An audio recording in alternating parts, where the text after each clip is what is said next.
पाकिस्तान कब ठीक होगा? इसके चेहरे पर तशवीश थी। मैंने हैरत से इसकी तरफ देखा और पूछा, क्यों? पाकिस्तान को क्या हो गया? इसे इस जवाब की तवक्का नहीं थी। वो बड़ी देर तक मेरे चेहरे की तरफ देखता रहा और फिर नाराज लहजे में बोला, क्या आपको नजर नहीं आ रहा मुल्क की क्या हालत हो गई है? मैं इसकी नाराजगी से डर गया और संजीदगी से पूछा, मैं आपसे सिर्फ ये जानना चाहता हूँ कि आखिर मुल्क को क्या हो गया है? सड़कें खुली हैं, बाजार और मार्केटें चल रही हैं और किसी चीज की किल्लत भी नहीं है। आखिर मसला क्या है? वो बोला, आप लॉ एंड ऑर्डर देख लें, महंगाई देख लें, हुक्मरानों की अयाशियां देख लें, सुप्रीम कोर्ट की हालत देख लें और कल क्वेटा में बम धमाका हो गया। क्या आपको मुल्क में ये दिखाई नहीं दे रहा? मैंने हाँ में सर हिलाया और फिर आहिस्ता से अर्ज किया, आपकी बात दुरुस्त है, बलूचिस्तान के हालात वाकई खराब हैं। क्वेटा में बम धमाका भी हो गया और वहाँ लोगों के शनाख्ती कार्ड देकर उन्हें कत्ल भी कर दिया जाता है। सुप्रीम कोर्ट के अंदर भी लड़ाइयाँ चल रही हैं, हुक्मरानों का किबला भी ठीक नहीं, महंगाई भी आम आदमी की बर्दाश्त से बाहर है और लॉ एंड ऑर्डर भी आइडियल नहीं है। लेकिन सवाल ये है, ये तमाम चीजें तो दुनिया के किसी भी मुल्क में ठीक नहीं है। आप दुनिया का कोई भी मुल्क बता दें जहाँ जुर्म ना हो, जहाँ महंगाई ना हो, जहाँ की आवाम अपने हुक्मरानों से मुतमईन हो, जहाँ सरकारी इदारों में लड़ाइयाँ ना चल रही हूँ, जहाँ कत्लो गारत गिरी ना हो और जहाँ रियासती यूनिट एक दूसरे से ना लड़ रहे हूँ। अमेरिका दुनिया की वाहिद सुपर पावर है, वहाँ भी इलेक्शन हुआ, पूरे मुल्क की इंतजामिया डोनाल्ड ट्रंप के सामने के लिए तैयारी कर रही है। पेंटागन में बाकायदा मीटिंग्स हो रही हैं कि हम ट्रंप के तूफान का मुकाबला कैसे करेंगे। अमेरिका की सुप्रीम कोर्ट में भी थरथल्ली मची हुई है और कल से न्यूयॉर्क में हजारों लोग ट्रंप पावर के सामने खड़े होकर नए सदर को गालियां दे रहे हैं।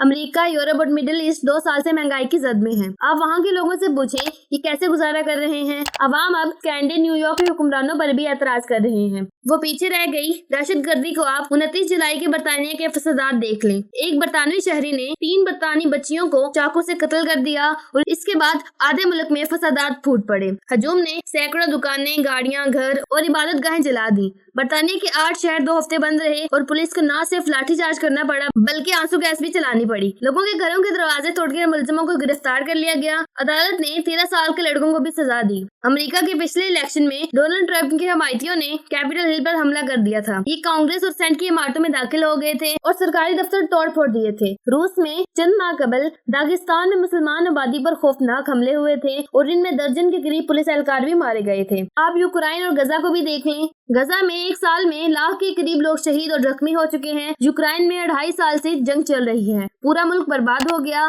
जापान दुनिया का पुरअमन तरीन मुल्क था, लेकिन वहाँ के साबिक वजीर आज़म को किसी ने गोली मार दी। जापान में असले पर पाबंदी है, लेकिन एक नौजवान ने घर में पिस्तौल बनाकर वजीर आज़म को गोली से उड़ा दिया। लिहाजा कहने का मतलब यह है कि पाकिस्तान बाकी दुनिया से मुख्तलिफ नहीं है। अगर दुनिया इन वाकयात के बाद खत्म नहीं हुई तो पाकिस्तान को भी कुछ नहीं होगा। हम बिला वजह परेशान रहते हैं। नौजवान मुझे हैरत से देखता रहा। मैं खामोश हुआ तो वो गुस्से से बोला, आप हुकूमत की नालायकी को जस्टिफाई कर रहे हैं। आपको खान नजर नहीं आ रहा इसके साथ क्या हो रहा है? इस बेचारे को बेगुनाह जेल में रखा हुआ है और उसे वकीलों तक से मुलाकात की इजाजत नहीं दी जा रही। मैंने गौर से इसकी बात सुनी और फिर हंस कर जवाब दिया, अब अपनी शहादत की उंगली माथे पर रखें। इसने रख दी। हमारे सब कुछ यहाँ है। हम यहाँ से मुसलमान, ईसाई, यहूदी, हिंदू और लादीन होते हैं। हम यहाँ से ही कामयाब और नाकाम होते हैं। हम यहाँ से ही डॉक्टर्स, इंजीनियर्स, अकाउंटेंट, खिलाड़ी और सियासतदान बनते हैं और हम यहाँ से ही उदास और खुश होते हैं। दुनिया कैसी है इसका फैसला भी यहीं से होता है। आप यकीन करें, हमारे 1350 सीसी के दिमाग के बाहर कुछ भी नहीं।